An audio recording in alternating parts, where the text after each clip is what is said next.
All right, let's jump right in. We're going to tackle a big one today, arterial blood gas interpretation. I know, it's one of those topics that just seems to trip everyone up, right? But stick with me because we are going to break it all down step by step and make it make sense. Seriously, if you've ever stared at an ABG report and just felt your brain start to short circuit, you are in good company.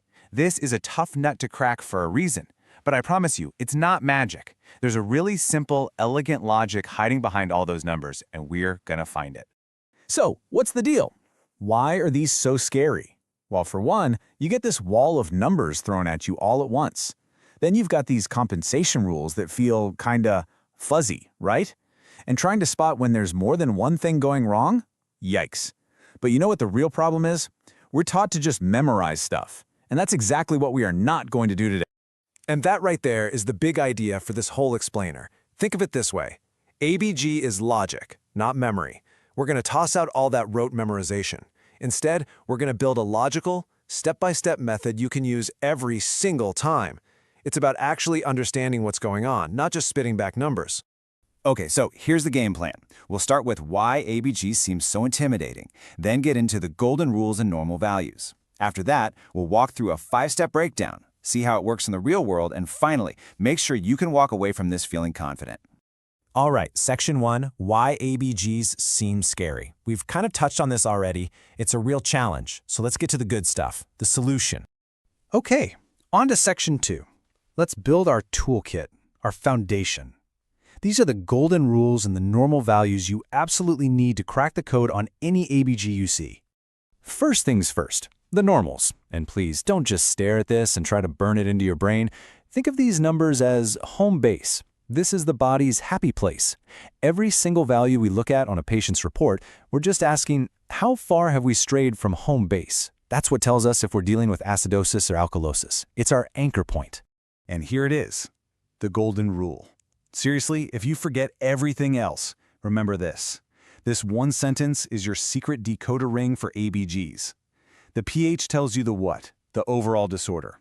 The PaCO2 tells you about the lungs. And the bicarb, the 8CO3-, tells you about the metabolic side of things. Everything else we do is built on this simple, powerful idea. Okay, let's get to the main event, the 5-step breakdown. This is it. This is the reliable method that's going to take all the guesswork and panic out of looking at an ABG. This is how we build that logical framework piece by piece. So here's our 5-step solution. It's always the same order. 1. Look at the pH. 2. Figure out the main problem. 3. See if the body is compensating. 4. Calculate the anion gap if you need to. And 5. Check if there's more than one thing going on. Simple, right? Let's walk through each one. Step 1. Always, always, always start with the pH. It is your North Star. It tells you the big picture of the patient's acid-base status. Is it low? Under 7.35? That's acidosis. Is it high? Over 7.45? That's alkalosis. That's your first, most critical piece of the puzzle. All right, step 2, identify the primary disorder. This is where we pull out our golden rule.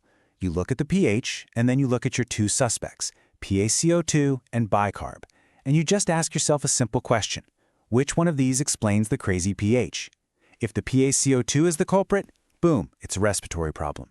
If the bicarb is the one acting up and causing the pH change, you've got a metabolic problem. See? Logic. Okay, step 3, check for compensation.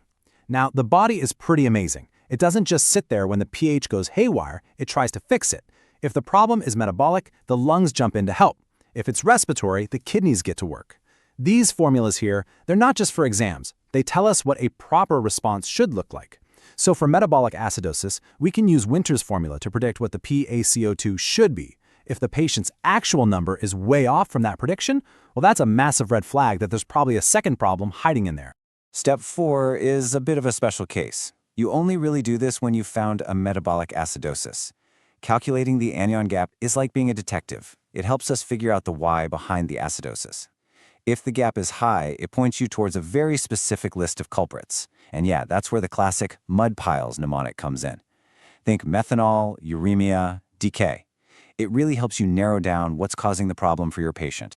And finally, step 5. This is our safety check. We're looking for mixed disorders. The two big clues are, 1, the compensation is just not what you predicted back in step 3, or 2, the pH looks perfectly normal, but both the PaCO2 and bicarb are totally out of whack. If you see either of those things, bells should be going off in your head that you're dealing with more than one problem at the same time. All right, we've got the theory, we've got the 5 steps. Now let's see how it actually works in the real world. This is where we apply the logic and start to see these patterns pop up in actual clinical situations. So check this out. Once you know the rules, you can see this predictable dance between the numbers. Take metabolic acidosis. The pH drops because the bicarb drops, so the body tries to fix it by dropping the PaCO2.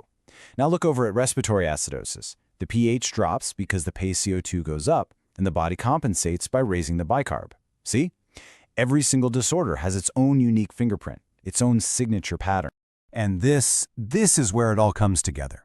These patterns aren't just numbers on a page, they're the clinical stories of our patients. That respiratory acidosis pattern, that's your patient with a COPD exacerbation. That respiratory alkalosis, that could be someone having a panic attack and hyperventilating. This is how we take the abstract lab values and connect them right back to the person in the bed. So how do we make this all stick? How do we go from feeling that fear to feeling fluent in the language of ABGs? Well, it's all about practice and reinforcing these logical steps until they're second nature. Let's wrap up with the absolute must-know takeaways. Okay, let's lock in these key exam pearls. Number 1, a normal pH can be a wolf in sheep's clothing. It does not mean the ABG is normal.